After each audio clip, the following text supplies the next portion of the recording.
Massage అనగానే గుర్తొచ్చేది Thai massage. ఇందుకోసం ఎక్కడో ఉన్న థాయిలాండ్ కు వెళ్లాల్సిన పనిలేదు. థాయ్ మసాజ్ ఇప్పుడు మన గల్లీల్లో కూడా దొరుకుతుంది. హైటెక్ స్పాలు, మసాజ్ సెంటర్లలో థాయ్ భామలు మసాజే కాదు మరిన్ని సేవలు కూడా అందిస్తున్నారు.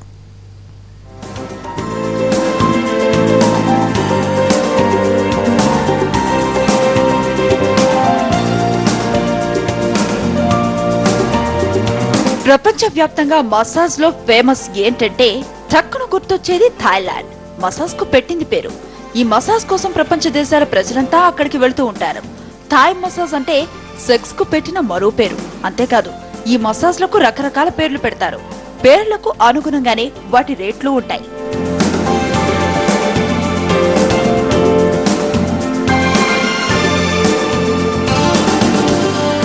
థాయ్ మసాజ్ కోసం మన ఇండియా నుంచి పెద్ద సంఖ్యలో థాయిలాండ్ కు వెళ్తూ ఉంటారు.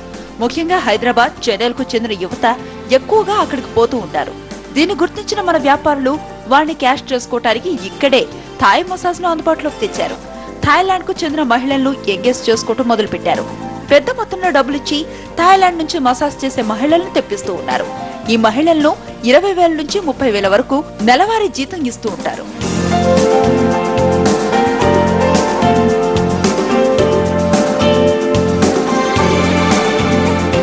నగరంలోని స్పాలపై పోలీసులు దాడి చేసినప్పుడు ఈ విషయం వెల్లడైంది. నగరంలోని 4 మసాజ్ సెంటర్లపై పోలీసులు దాడి చేయగా 10 మంది థాయిలాండ్ యువతులు పనిచేస్తూ ఉన్నట్లుగా గుర్తించారు.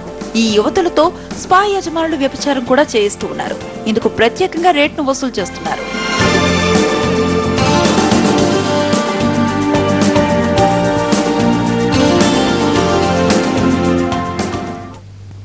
స్పాలు ఎలా ఉంటాయో ఒకసారి పరిశీలిస్తే స్వర్గం కళ్ల ముందు కనిపిస్తుంది.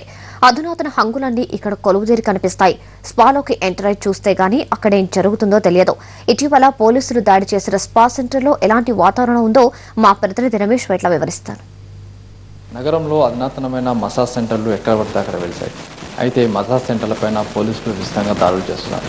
ప్రస్తుతానికి హైదరాబాద్ నగరంలో నడిబొట్టులో ఉన్న బంజారాస్లోని ఎఫ్ఎన్ అనే ఒక మసాజ్ సెంటర్లో మనం ఉన్నాం. ఈ మసాజ్ సెంటర్ సంబంధించి పూర్తిగా అధునాతన వ్యవస్థలో ఈ మసాజ్ సెంటర్ ఉండడం జరిగింది. దీంట్లో చూసినట్లయితే అధునాతన వసతులు కావచ్చు, పూర్తిగా ఇంటర్నేషనల్ లెవెల్లో వసతులు ఉంటాయి. ప్రతిదీ కూడా ఇక్కడ అందుబాటులో ఉంటుంది. అయితే ఈ మసాజ్ సెంటర్ చూసినట్లయితే అసలు పూర్తిగా ఒక భిన్నంగా ఉంటాయి.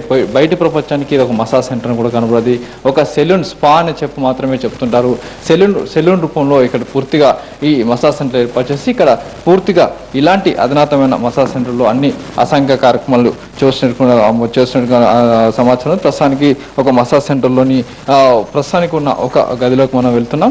ఇక్కడ చూసినట్లయితే పూర్తిగా అధునాతన అంగులు అంటే ఇప్పుడు మనం చూసినట్లయితే లోపలికి ఈ మసాజ్ సెంటర్ లోపల వచ్చినట్లయితే బయట ఏమున్నది, బయట వాళ్ళకి ఎవరు కూడా తెలియని ఒక ప్రపంచం కనబడుతుంది. ఇక్కడ లోపల చూసినట్లయితే అధునాతనమైన రీతిలో అంటే ప్రపంచ స్థాయిలో ఉన్న అధునాతన టెక్నాలజీ ఇక్కడ పెట్టడం జరిగింది. ఈ మసాజ్ సెంటర్ సంబంధించి రాత్రి పోలీసులు దాడి చేసినప్పుడు ఇక్కడ థాయిలాండ్ చెందిన మహిళలు పురుషులకు మసాజ్ చేస్తూ రెడ్ హ్యాండ్గా దొరకడం జరిగింది. ఇలాంటి మసాజ్ సెంటర్లో పైన పోలీసులు పూర్తి స్థాయిలో దాడులు చేశారు. అయితే ఇది దాడి చేసినప్పుడు 10 మంది థాయిలాండ్ చెందిన మహిళల్ని పట్టుకోవడం జరిగింది. వీళ్ళు మగవారికి మసాజ్ చేస్తుంటూ పట్టుకున్నారు. అయితే పూర్తిగా చట్టవిరుద్ధం. ఎందుకంటే అటు హైకోర్టు డైరెక్షన్ కాబట్టి ఇటు సిటీ పోలీసు యాక్ట్ ప్రకారము మేల్ టు మేల్ మసాజ్ చేసినట్లయితే ఎలాంటి ప్రాబ్లం ఉండదు. మేల్ టు ఫీమేల్ ఒకవేళ మసాజ్ చేసినట్లయితే ఇక్కడ ప్రాబ్లం అవుతుంది. దీన్ని చట్ట వ్యతిరేక చర్య కింద పోలీసులు కేసు నమోదు చేస్తారు. ఇది చూసినట్లయితే ఇలాంటి అధునాతమైన మసాజ్ సెంటర్లలో ఇలాంటి పూర్తిగా అసాంఘిక కార్యక్రమాలు